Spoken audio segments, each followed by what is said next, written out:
Mouradian. Today, Professor Mouradian will be looking at questions of why do we apologize and what makes an effective apology by looking at the apologies offered by governments. My name is Olivia, and I am one of the vice chairs of the UCGT. Thank you so much, and I'm going to turn it over to Avalon. Thank you so much, Olivia. And yeah, we're so excited to have you all today. My name is Avalon. I'm a rising sophomore at Barnard. And I just wanted to kind of give a little brief explanation on to all the new people that are here today, what the UCGT is and what it does. So the UCGT is the undergraduate arm of the Columbia University Committee on Global Thought.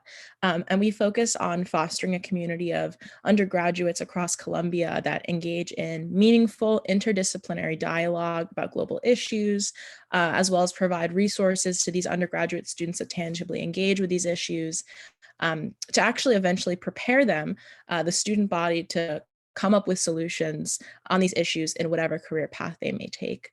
So if this is your first time engaging with the UCGT, thank you so much, and we absolutely hope to see you again.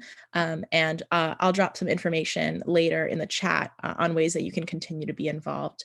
But I'm so excited for this event today, and I'll pass it off to Kayla. Oh my God, I'm sorry. Hi, everyone. My name is Kayla. I am this year's chair of the UCGT. I just want to thank everyone again for taking the time to join us today. I know people are super busy, especially with the summer semester just starting. And we want to thank, of course, Professor Mouradian for taking the time out of his very busy teaching schedule to host this conversation today. I'm personally extremely excited. Professor Mouradian was my professor in the spring, and I took his class on war, genocide, and the aftermath. And this class played such an integral role in shaping my understanding of conflict resolution. So I'm really excited for this conversation today.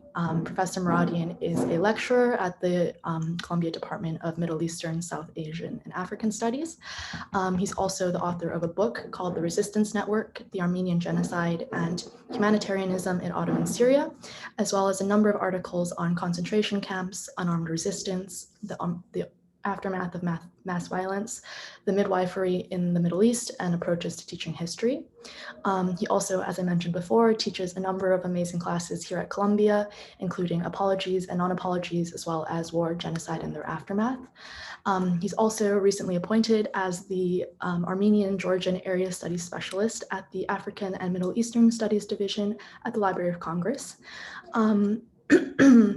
And after the presentation, there will be a short Q&A. So if audience members want to just go ahead and turn their cameras on, if they're comfortable, it would be great to see some friendly faces and ask their questions. But if not, of course, go ahead and unmute yourself or just drop your questions in the Q&A box. So yeah, I guess with that short introduction, I will go ahead and hand it off to Professor Mouradian. Thank you, Kayla. Thank you to UCGT. This is a great opportunity. I always enjoy sharing my thoughts and having a discussion with students on particular on issues that I believe do not receive enough attention, but are central, not just to politics, to public discourse, but also to everyday life. And apologies are an integral part of that. In many ways, I teach an entire course on apologies and non-apologies and their consequences with that in mind. I do that not just in order for us to understand the dynamics, the philosophical approaches, historical give a historical perspective on apologies, but also think about it in terms of interpersonal relationships and the way in which apologies and meaningfully confronting mistakes and challenges are at the core of our everyday life and our relationships and connections, the ones that we forge and define and redefine on a regular basis. So this is essentially my own motivation in terms of learning about this, reading about this, and also sharing it with others. Now, if we just go on Google News on any given day and search apology, apologizes, or anything of that sort, we're going to find a large number of news reports about apologies, from the sublime to the ridiculous. I did that this morning. It's something I do every now and then, more often when I'm actually teaching on this subject. And this search right now shows a number of such news reports. So Chrissy Teigen apologized to Courtney Stodden for harassment. San Francisco police chief apologizes following officer-involved shooting. UK apologizes for 1971 Belfast deaths. Families want more. Bachelorette Katie Thurston apologized to LGBTQ plus followers after offensive post. Film studio apologizes for using man to dub Laverne Cox's voice, etc. Right? This is endless, and we see it all the time to such an extent that the period, the past couple of decades have been referred to as the age of apologies. But of course, and unfortunately, overwhelmingly, these apologies are problematic. These apologies are far from being meaningful and effective for reasons that have to do with a host of factors. And we'll try to sort of work through them and discuss them today during our conversation. So what is an apology to start with? An apology is a speech act. A speech act is one of those interesting things that language does, because the speech act performs the action it describes or expresses. So, for example, when one says, "I curse you," we're not just expressing something, but also the action of cursing itself is manifesting, is being exhibited and at work. Or "I ordain you," right? Or "I apologize," obviously, right? Here, "I apologize," what it does is it's not just talking about the act of apology, but it's enacting it. It's making it happen, right? So an apology is a speech act, and in many ways, the intention of apologies, the purpose of apologies, is to restore balance in relationships, to address challenges that have undermined relationships, and to establish reconciliation, conciliation, depending on what kind of circumstances we are talking about. And so there are certain elements of apologies that are worth emphasizing and underlining. Let me start with the basic ways we apologize on a day-to-day basis. Uh, for instance, one of the things that an apology, it's important for an apology to have, is for it to be offered without qualification. No ifs and buts. Although in real life, most of the time we apologize by saying, "I'm sorry if I hurt you," right? But if we think about it for a moment, saying "I'm sorry if I hurt you" means that I'm not really sure that I hurt you, but it seems like that's the impression you've gotten. So if I hurt you, I'm sorry, right? This is problematic because, again, it's coming with qualification. An apology at its core has to be without qualification, and it isn't in a certain way sort of a surrender, right? We have done something wrong. We have committed a mistake, and we are apologizing for it. So it has to involve a level of putting ourselves out there, making ourselves vulnerable. It's part of the process of making amends and restoring the relationship. The other common mistake we make when apologizing is saying something like, "I'm sorry for everything." Again, this is problematic because what we're doing is essentially not taking the time and thinking about what exactly we did wrong and apologizing for it, right? We're making this blanket statement. It's like giving a blank check saying, "Look, I'm sorry for everything, whatever, you pick whatever it is, and I'm sorry for that," right? Again, it doesn't show an engagement with what has happened, the mistake that has been made, taking ownership of it, taking responsibility, acknowledging it, and then apologizing. So these are some examples from everyday life. But let's look at apologies in a more systematic way and think about what are some critical elements here. One important point is who is apologizing and to whom. This is critical, of course. If and I give this example in class often, if I make a comment that offends a student, let me rephrase that sentence. If I offend a student, right? It's not, and then if I go and apologize for my act to, say, the dean of the department, there's a problem with this apology because I offended a student, and so I am the person who offended the student. The student is not the person I'm apologizing to. I'm apologizing to some other authority or some other individual, right? So it's important to think about who committed the offense and who is apologizing for it on the one hand, and who is on the receiving end of the apology. Another element here is that if I offended a student in class in front of everyone else, and then I apologize to the student individually, that is also a problem. Because my apology did not just relates to my offense did not just affect the student, the one student. It affected the entire class.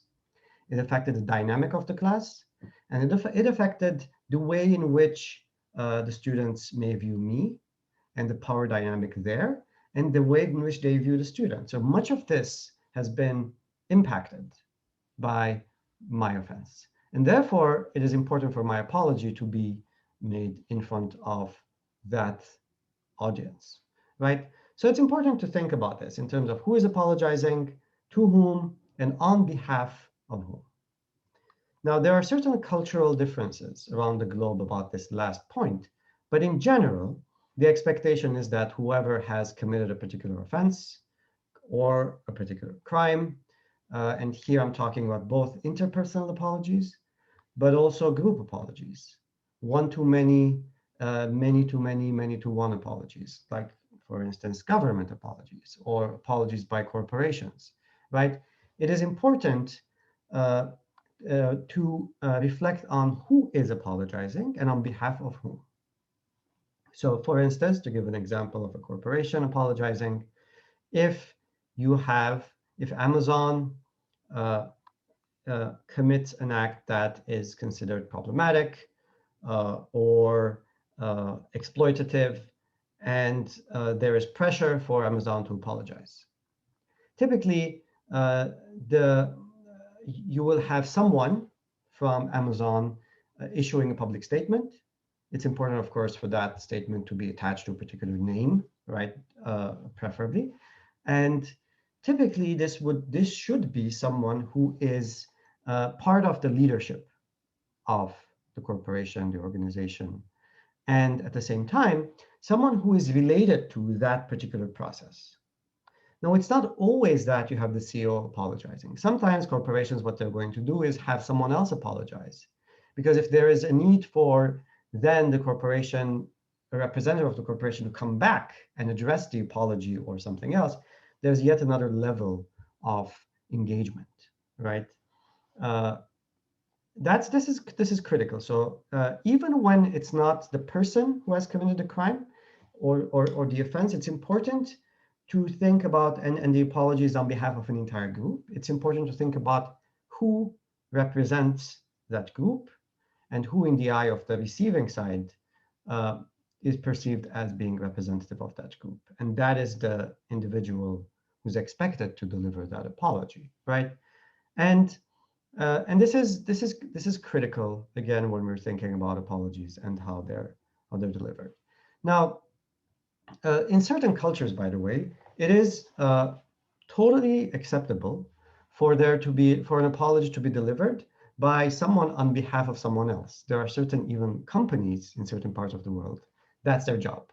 They will call you up and say such and such person is terribly sorry.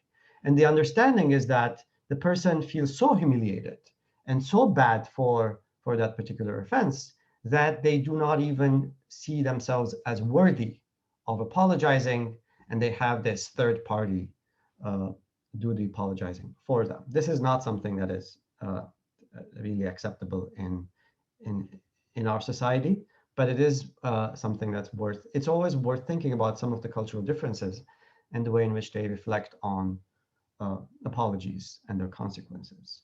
So now, one of the problems with, again, with apologies is that, and he, in this country, in a time where Black Lives Matter movement, Me Too have created opportunities for and engaged in discussion and created the space for discussion on a number of major problems in our society. It's always this has also created an environment where there's an expectation of to apologize, and also again, unfortunately, there has been this kind of approach to apologizing without really making sure that these apologies are thoughtful, meaningful, effective, and good. Now, a good and effective and an effective apology are not necessarily the same thing.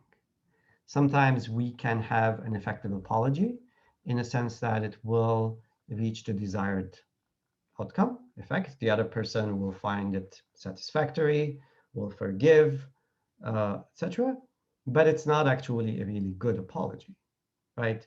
Because the issues with it, it could just be that the other person just accepts it and moves on, but the apology itself is not good. And for a good apology, for an apology to have really uh, uh, to stand on these firm grounds, there are certain elements that need to be fulfilled. What are some of these elements? Some of the central ones among this. First is, and this is based on research by a number of scholars. First is, of course, expression of regret, right? I'm sorry. Saying I'm sorry is important. Taking responsibility is important, right? So if I'm saying I'm sorry, but I'm not taking responsibility for an act or an offense, I'm essentially saying I'm sorry this thing happened to you. You know, there's no action, there's no assumption of responsibility, and this essentially means that the apology doesn't work in that kind of context. It's not an apology. Uh, and also, there has to be some kind of acceptance that an injustice has happened, and so there was something that was wrong that was done, and that it caused harm. And again, these are different things, right? Sometimes, the side will apologize, will accept responsibility, but will not really genuinely believe that their action has caused harm, or so there's nuance here that's important to identify, and also another element is accepting that the person, the victim, has been harmed, right, and is justifiably upset for what happened. And of course, several other elements are important here. One is saying, I will not do this again. Just think about the fact that, an apology at its core, right, is a statement that only has any meaning if the act is not going to be repeated. Otherwise, I can commit an act, I can offend someone, and then apologize for it, and then 2 minutes later do it again, and then apologize for it again, right? So then what's the point of the apology? So it's important, this element of not doing it again, to be an integral part of the apology. And also the element of repair, reparations. This doesn't, and again, these apologies, these elements work both in terms of interpersonal apologies and in terms of, say, government apologies, corporate apologies. Of course, in interpersonal apologies, if I misplace someone's pen, right, replacing the pen would be one form of, addressing it, right, not just apologizing. So here, it's important to think about that element as well in terms of an important component of an apology. So as such, an apology is not just saying I'm sorry, right?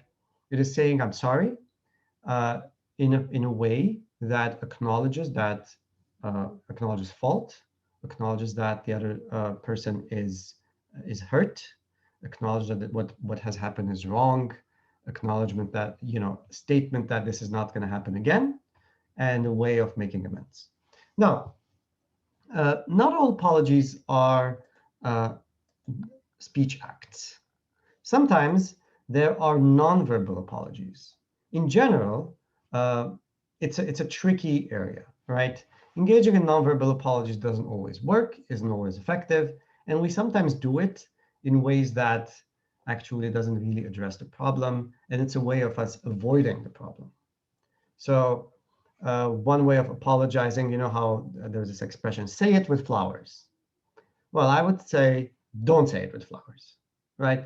It's because, again, it gives, it lacks a lot of the important elements that need to be addressed. And it almost seems like a way of saying, you know what, let's just, bygones, let bygones be bygones. Here's a rose, let's move on, right? Uh, Sometimes, of course, the same thing applies to, and recently there have been a couple of articles about this here and there, about, for example, in some cultures, or even in our reality, right?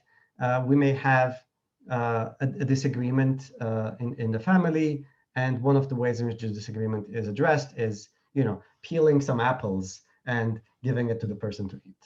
Again, don't peel apples to apologize. The central idea being here is that, again, non-verbal apologies are often can misfire and may not work. In certain cases, they have, and they do.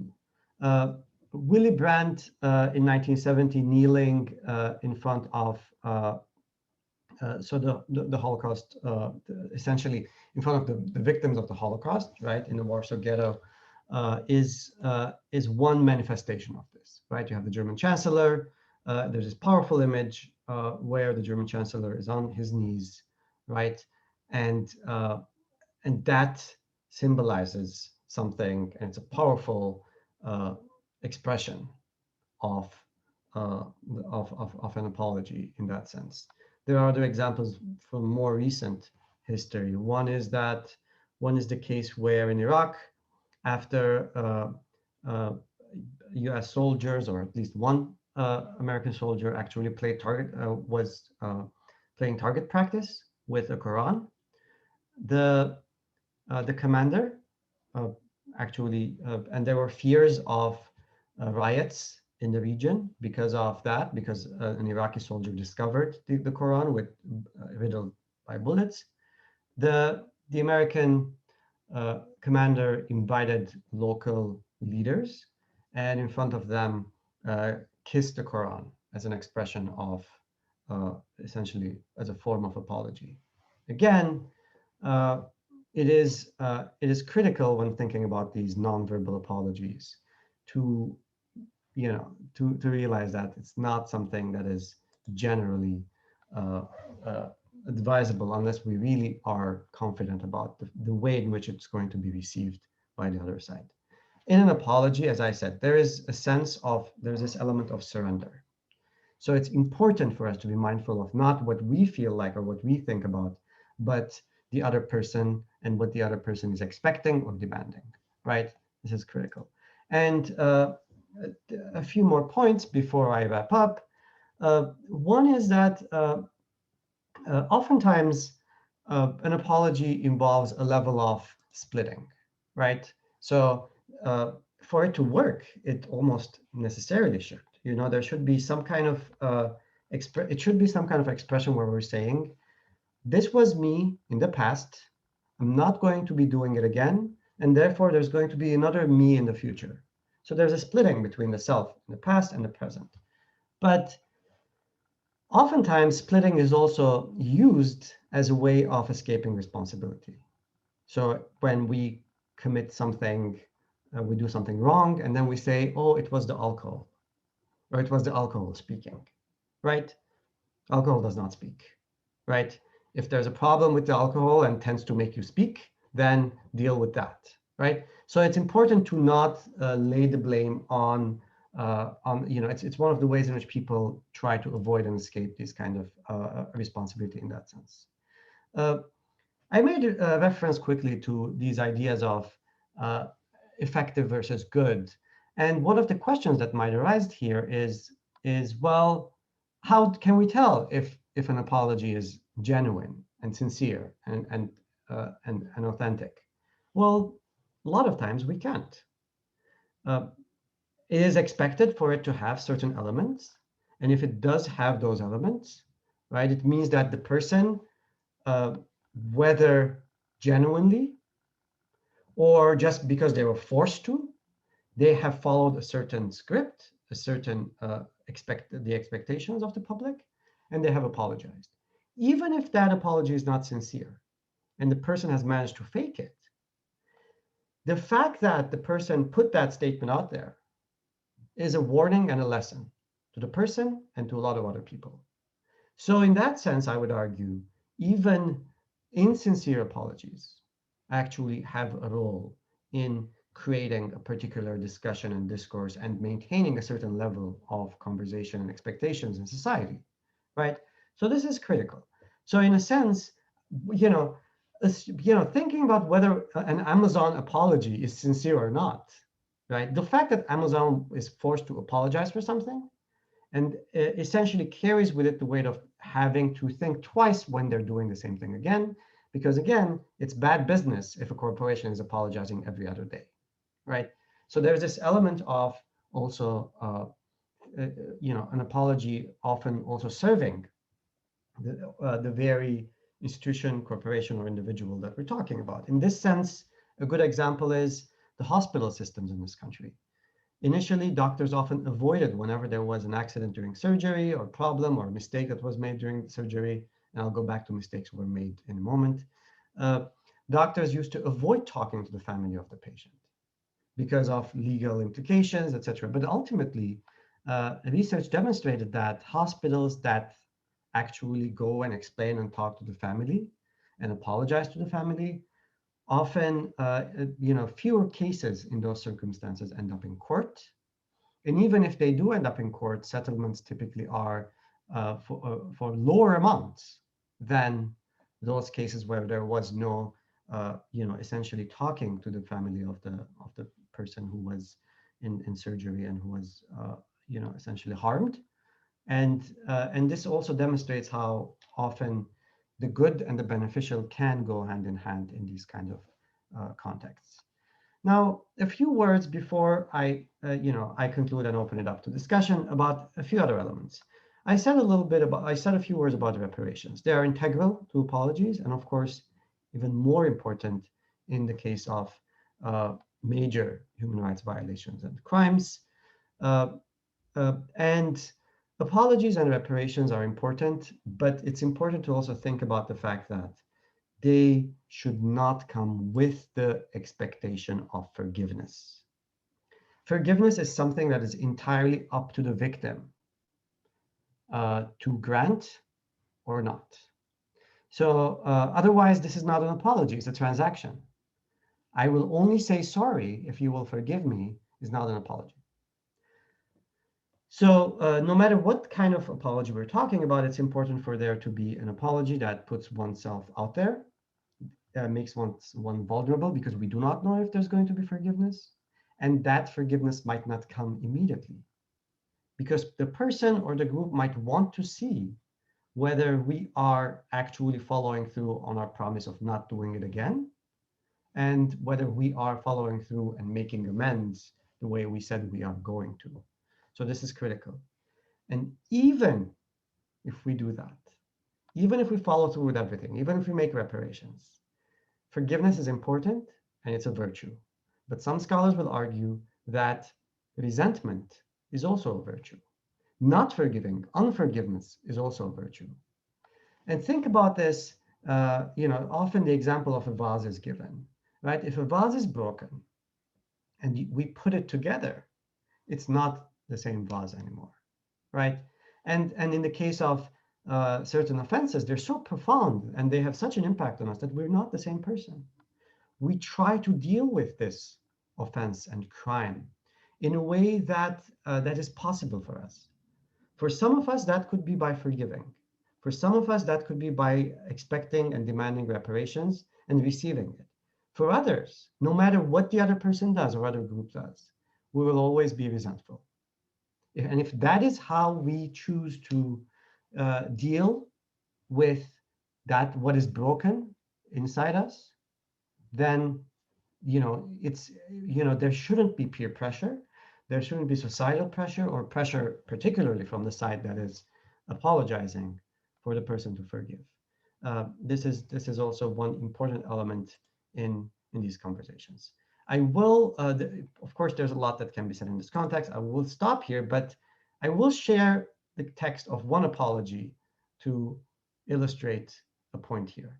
And this is an apology by so just a few days before election, when Arnold Schwarzenegger was running for governor of California, there were a number of women came forward talking about, I'm trying to find the text here. A number of women came forward talking about sexual misconduct and offenses that he had committed over the years, right?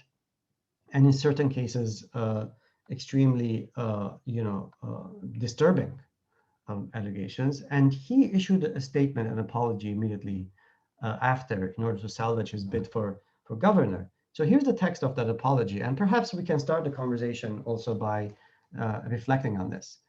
I don't remember things that I've done or said 20 years ago. I don't remember things I've done 30 years ago. And I said that many of the things that are in there are not true because that is not my behavior. And then other things may be true.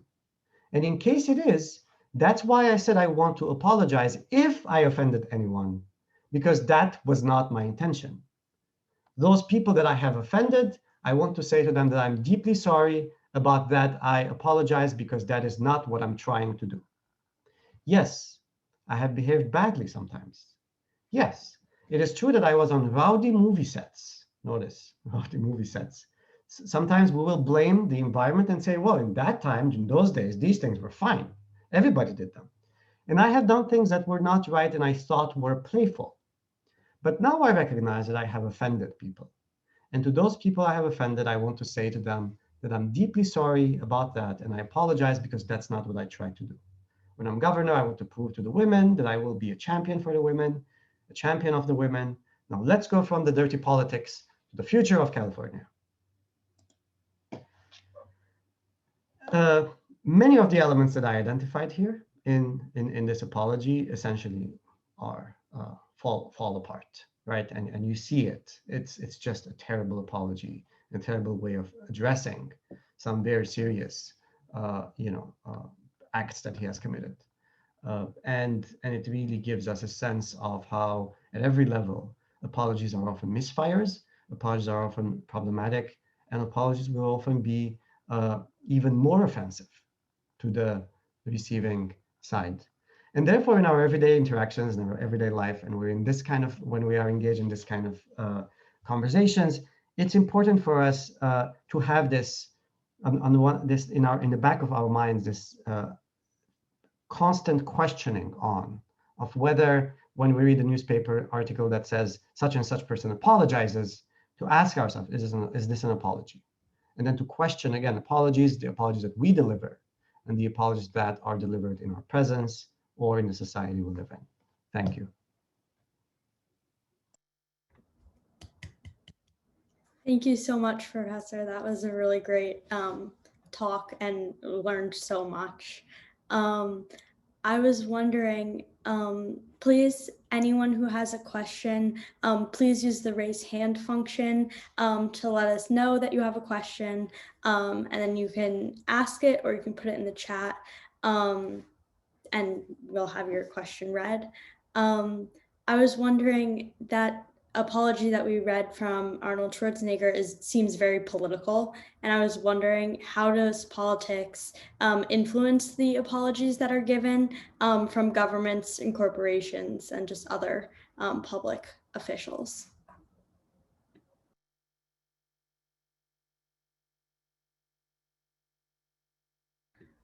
Sorry for that. Yes, I have to say it's a little confusing to me to see several people with my name on it. I think that's entirely my bad because I think I shared on Facebook the link that was uniquely mine, and that is why people are clicking on it and joining with my name.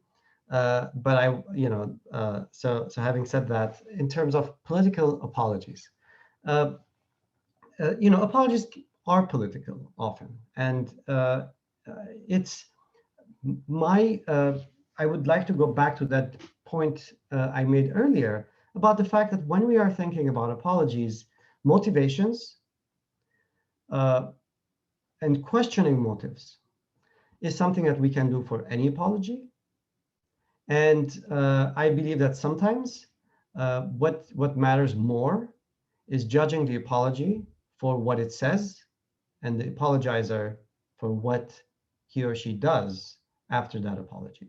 So I say this because even and this is true for the political circumstances and environments, but at the same time, it is true for everyday apologies as well, right?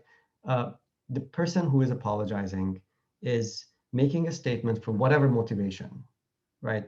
Whether it's salvaging their political career or looking good. Again, some of the examples I gave in the beginning of the talk from the news, yesterday's news, and today's news really emphasizes this, right? The reaction is, well, in one case, the comment is, well, she's just trying to salvage her image and salvage all these advertisers who are threatening to pull, their support and their, and their brand from her portfolio, right? Things like this. So it's always in situations such as this, it's important to see how the words, the actions that follow the apology are matching or not matching the words. And it's important to emphasize that what the text of the apology is saying. These, for me, are central.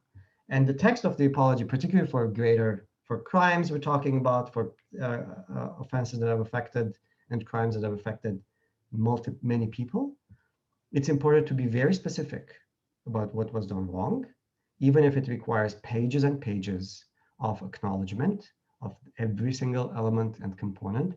And these are some of the best apologies that are delivered. Uh, so that's how I would frame it, because inevitably, to repeat, uh, we will find ourselves every single time we read an apology. There's always the chance of us thinking, well, the person is not sincere about this, or they're doing it for some kind of political or other gain. There's a question in the chat from Bria Harden, and she asks, can institutions or systems truly and effectively apologize for themselves? Can institutions or persons truly and effectively apologize for themselves? Well, individuals can certainly apologize, and their apology can be effective, right? It's in terms of institutions, again, it's important for the apology to come from, uh, a person who represents that institution. So if you're speaking about a government, it has to be the head of state, speaker of the prime minister, etc., for instance. And so that's critical. Now,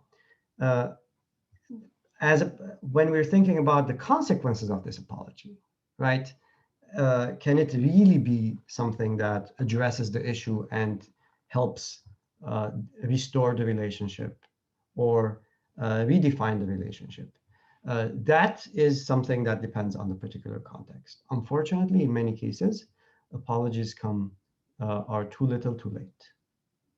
Still, in many regards, they will, be able to create some kind of shift if they're done in a way that is mindful of the demands and the needs of the group. They may be able to change something in the dynamic. This is we can see this around us all the time. Many governments, countries avoid apologizing. In this country, we have individuals who've run for office, even for the office of president, who've published books called No Apologies. So it's one of the things that often politicians pride themselves that we don't apologize for America, right?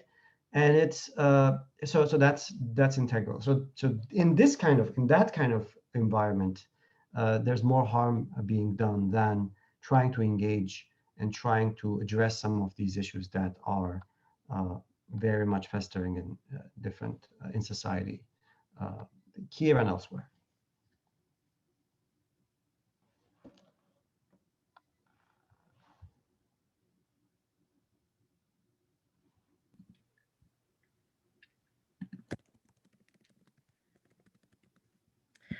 Thank you so much, Professor, for your answer. And I also wanted to just thank you additionally for speaking about your work. I think that the work that you've done on studying apologies and mediation and making amends is absolutely fascinating. And I've never heard anything like it before. So, again, I just wanted to thank you. But my question kind of pertains to how we prepare the next generation.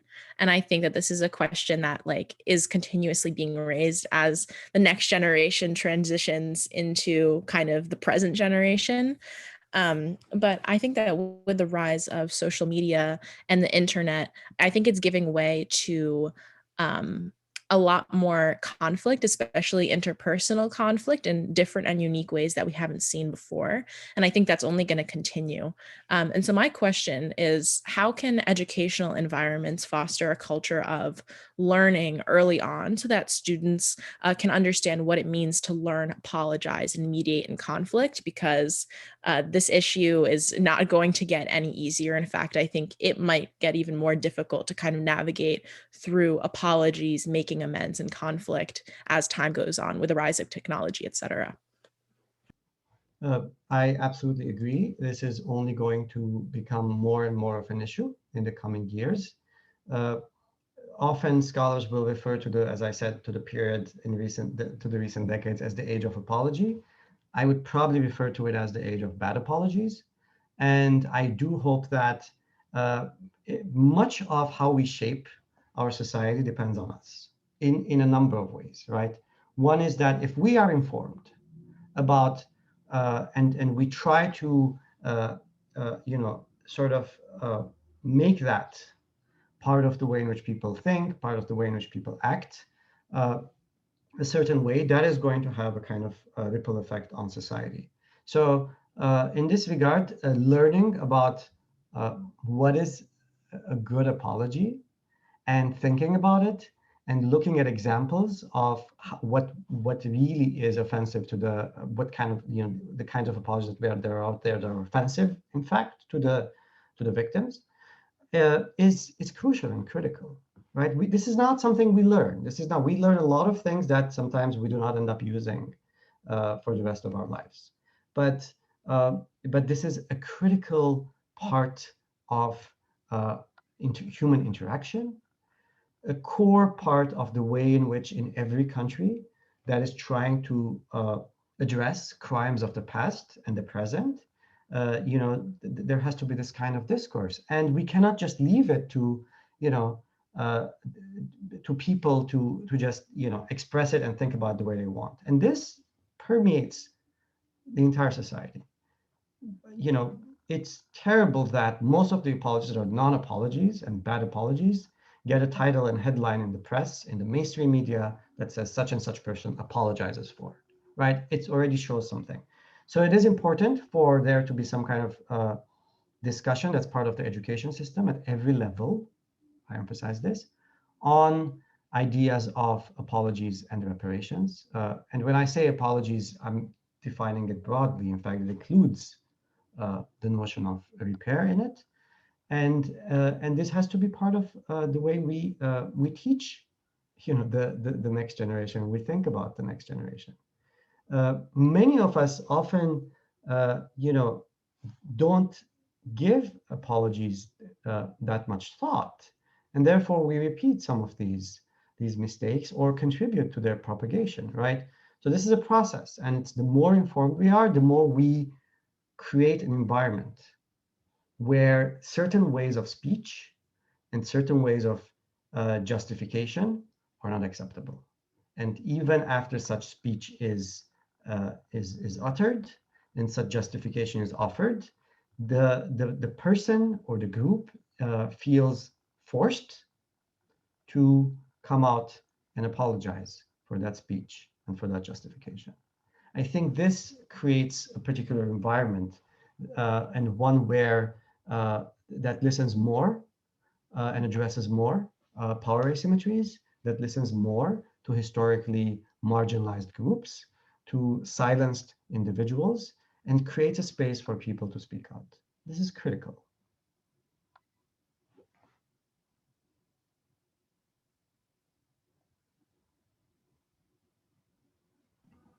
Okay, and I think we also have two more questions in the chat box. The first question is from Jill Strauss, and she says, do you think that people in the present apologize for historic wrongs? In other words, these people are not directly responsible. And then we have a question from Grace Wagner, who says, we often hear that women apologize more than men, using the casual sorry for simple things. How does this and the ensuing discourse about whether or not women should stop saying sorry fit into studying substantive apologies? Thank you. Two great questions. One is about historic wrongs. Now, if a person, uh, so historic wrongs are wrongs that even though a particular current, let's say a current government has not committed these acts, the current government is also the heir in a certain way of the past of that country and the wrongs that were committed by governments that have come before it. And therefore, it is essentially, it's part of that legacy, and therefore it is expected to apologize for crimes that have occurred in the past, even though the person on the side that has apologized is not the person on the side that has committed the crime. And this is important because we don't just inherit the greatness of our country and the legacy and the structures and the institutions and the successes. We also inherit with those structures, institutions, and the successes and the history, also the terrible parts and the crimes and the human rights violations. And every time we are celebrating some aspect of our history, it's important for us to also engage with the dark parts, dark elements of that past. This is true across the globe and in all contexts. So there's another element, though. Sometimes we may not be directly implicated in a particular crime, but we certainly, and this is sort of connected to the earlier point I made, but we certainly are beneficiaries of that in one way or the other, right? And here, this takes the apology into a different level. And the expectations from this kind of apology also comes at a different level. So that I think is important. Now, who is typically expected to apologize for past crimes? If these are crimes committed by the government, clearly by whoever was in power in that context, the apology must come from the same institution or the heirs of that institution, right? There are many examples, by the way, from everyday life, from recent weeks and months. Think about January 6th and what happened on Capitol Hill, the insurrection, right? There was an apology from the police, Capitol Police. The apology was not delivered by, it was delivered by not the person who was, by the acting, Capitol Police chief, right? So oftentimes, although the apology will not come by the person, the leader who was directly implicated in a particular offense, problem, challenge, shortcoming, crime, it will still have weight because it's coming from that office or that kind of that entity. There is, of course, here the element of what the victim group is demanding. That's also important. Some societies, some groups will not care for an apology, will not want an apology. They want to move on, and that that is a wish that needs to be respected. But if there's an expectation and a demand for apology, that is a wish that needs to be accepted. If there's an expectation for reparations and not one for apology, that needs to be respected as well. It's also important here to also be mindful of the fact that individuals have a final say in the way in which they react to any apology, right? In the aftermath of any kind of apology, uh, and reparations. And even if a government or a corporation does everything in order to make amends. There will be people who will still be resentful because they're not that particular crime or offense destroyed something in them, and this is their way of coping with it. And we cannot impose on them yet another expectation and pressure them to actually forcibly, almost because of peer pressure and other expectations, to go against what their one way of coping with their pain and suffering. So this is also a crucial element. A few words about apologies and women. Yes, it is true. This is often said that women apologize more frequently, and it is true. There are a few points to be made in this context. One is that sometimes when we say we're sorry, right? It's important to think about the fact that research has demonstrated that men's threshold for apologizing is higher than women's.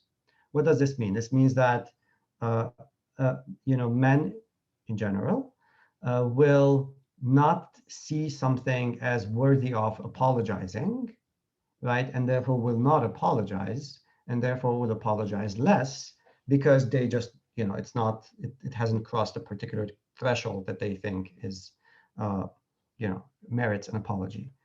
In the case of women, that threshold is lower. They will, apologize more often because they will see that, certain acts do merit an apology. The same act might not in the perspective of men. Again, making generalizations here. This is based on, certain studies. So I don't want to put, too much emphasis on this. That's one.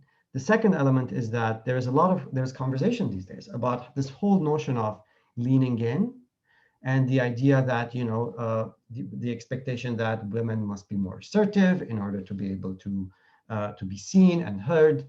And in that kind of context, there's this pushback by others who say, you know what, no, we should ask men to lean out, right? So it's oftentimes what happens is that we say that women should apologize less, right? It's important for us to shift that. In fact, men should apologize more, right? So I just want to bring that into the conversation as well. I think that again, oftentimes because of entitlement, because of our sense of privilege, etc., we just do not even consider that many of the acts that we commit actually merit an apology.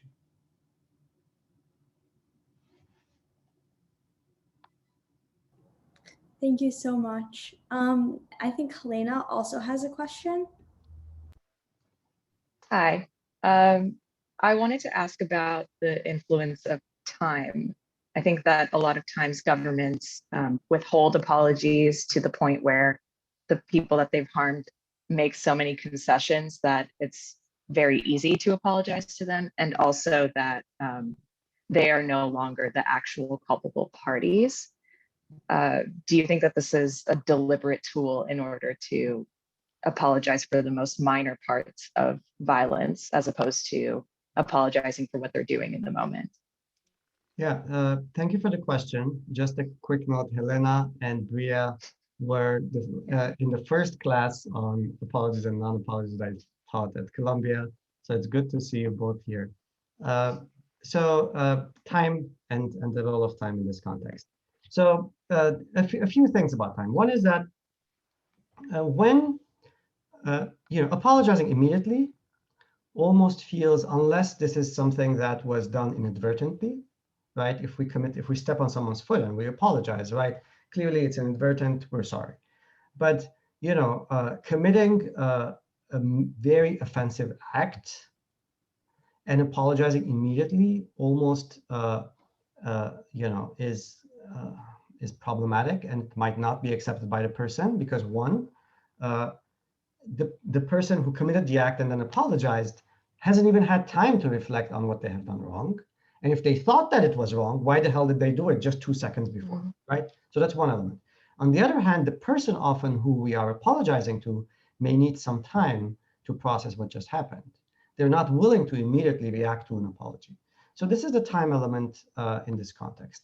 If we look at it on on the scale of governments and groups, again, it is very unlikely that, after the destruction, after the Holocaust, had the Nazi state in power, they would suddenly say, oops, we're sorry, right? That's not, I mean, these policies, these actions that were committed, these crimes that were committed, the genocide that was committed was to a scale in which you cannot just come right after and say, I'm sorry, right? So oftentimes it requires a particular change and transformation that forces that kind of situation. So that's another important element. Now, oftentimes, as you implied in your question, governments will try to maintain silence and denial for as long as possible. This is not only to avoid apologizing for the great crime and then apologize for a small part of it. This is also to entirely bury the issue, right? Governments will wait until many of these victims have died, many of the heirs of the victims have moved on, oftentimes, in order to escape responsibility altogether. And then at some point when there's demands and pushback, etc., right, again, the first reaction is denial. Initially, the silence is what dominates. It's very rare for criminals to go around and say, I killed someone, right? They will want to maintain silence about it.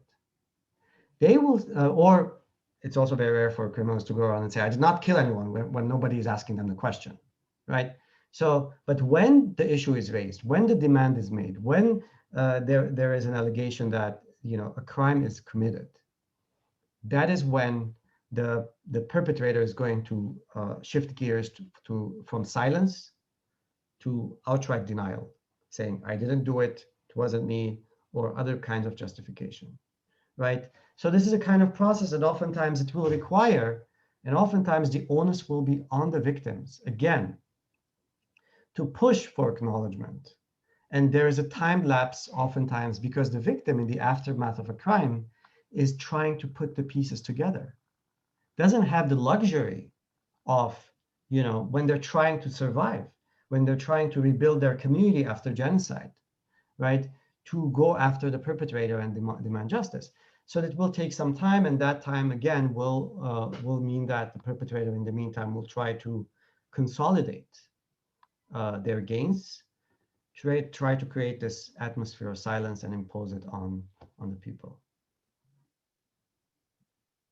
Thank you. So I think we're about out of time, but we did get a few more questions. Unfortunately, we want to be respectful of everyone's time, so I'm just going to ask two of them. The first one is from Sabera Tassin, and she asks, do you believe reparations hold more meaningful impact than apologies when it comes to past historical government injustices? And then we have another question from Anne Barsumian, and the question is, for a meaningful apology, particularly in cases of mass atrocities and prolonged human rights abuses, reparations will need to be made. In case of popular opposition, what steps, if any, leaders and governments need to take leading up to an apology, essentially? Yeah, thank you for both questions. And sorry for everyone else whose questions were not answered. Please feel free to email me, and I'm happy to have an exchange with you on your questions. So the first is related to reparations having more weight than apologies. Again, when in doubt, look at what the victimized group or the targeted group wants and demands. This is a rule of thumb for me. Oftentimes, the person who was offended or against whom the crime was committed does not want reparations. They want an apology. Other times, the group or the individual does not want an apology, will demand reparations. Sometimes the expectation is, all of this. When we're dealing with, of course, larger groups, right, there may be a whole spectrum of positions, right? And it's important for the group to actually address it, not by looking at what is being demanded the least, but to look at what the group really is asking for and demanding, and how that act or the act of reparations is going to actually bring a transformation in that group towards a better life and towards a better way of actualizing its cultural or other uh, uh, essentially viability, strengthening it. So this is the element. I would always say, you know, the first, you know, instead of thinking about what we should do to address this and coming up with different approaches and ideas in our own heads, it's important to ask the person or the group and listen to their demands. I think that's critical. And of course, uh, in many societies, and I'm transitioning to the second question now, there will be reluctance for acknowledgement. There will be the same thing applies to many governments. They will try to push back as much as possible. And unfortunately, again, the onus is on the victims to keep bringing the issue up, to keep organizing and pushing back. It is encouraging that increasingly movements of solidarity and more intersectional struggles are taking shape, where you have different groups are standing with other groups in their struggles against injustice. And this is one way in which the pressure can actually become greater, because instead of dealing with one particular group that may be a victim of genocide and has already been decimated and their voices have been suppressed, their languages nobody speaks, etc., right? uh, they're dealing with uh, a number of groups, entities, organizations that are standing in solidarity with them, and that actually makes a more formidable case for for justice, for acknowledgement, and for reparations.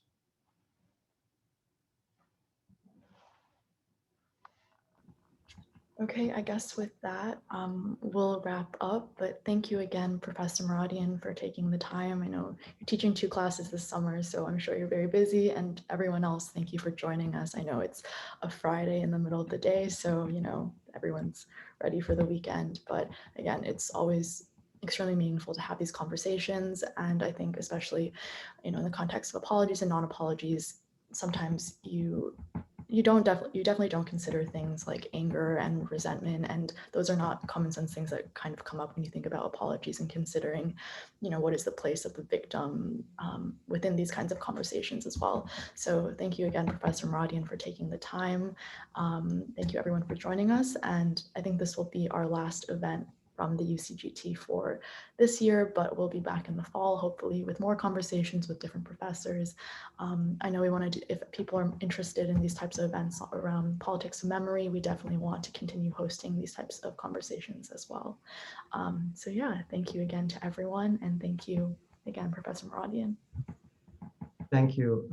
Thanks, everyone. And again, I saw in the comments about connecting. You can feel free. You can find me on social media and send me a note there, or my email on the website of on the Columbia website. So please feel free to contact me from that way. Thank you, everyone, for being part of this conversation, and thank you, Kayla, and everyone at UCGT for organizing this. I always, as you can tell, enjoy engaging in conversations about apologies and reparations. Thanks.